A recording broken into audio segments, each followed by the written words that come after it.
Hello అండి. Welcome to Sarita's world. ఈరోజు మీకు ఒక యూజ్‌ఫుల్ టిప్ చెప్తానండి. ఇదైతే మనకి ఫంక్షన్స్‌కి గానీ అట్లా ఎళ్ళేటప్పుడు మనం చక్కగా గ్లో రావటం కోసం అని జెప్పేసి కొందరైతే బ్యూటీ పార్లర్‌ల చుట్టూ తిరుగుతా ఉంటారు. కొందరు ఇంట్లోనే ఏదో ఒకటి జేస్తా ఉంటారు.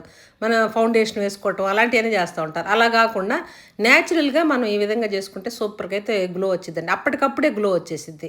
అలోవెరా తీసుకొని మనకి కలబంద ఉంది గదా! దాని గుజ్జుని మనం ఇలా స్పూన్ తోటి గనక మొత్తం తీసుకోవాలి. ఒక స్పూను అలోవెరా తీసుకుంటే పావు స్పూన్ దాకా పసుపు వేసుకోవాలి దానిలో. తర్వాత నూనె, కొబ్బరి నూనె తీసుకోవాలి. మన ఇంట్లో ఏ కొబ్బరి నూనె అయితే వాడతామో ఆ నూనె తీసేసుకొని ఒక 4, 5 డ్రాప్స్ దాకా వేసేసి శుభ్రంగా కలిపేసి ఈ విధంగా మన ఫేస్ మీద ఇట్లా ప్యాక్ లాగా వేసేసుకోవాలి. అది జిగటగా ఉంటది కాబట్టి అది మామూలుగా మాస్క్ లాగా వచ్చేసిద్దండి. అలా వేసేసుకొని గనక ఒక 15 మినిట్స్ నుంచి 20 మినిట్స్ దాకా ఆరనిచ్చేసి మనం క్లీన్ చేసుకున్నామంటే సూపర్ గ్లో అయితే వచ్చిద్దండి. మనం ఇంక ఎటువంటి బ్యూటీ పార్లర్‌కి ఎళ్ళే పని లేకుండా గ్లో అయితే సూపర్‌గా వచ్చిద్ది. ట్రై చేయండి. టిప్ నచ్చితే లైక్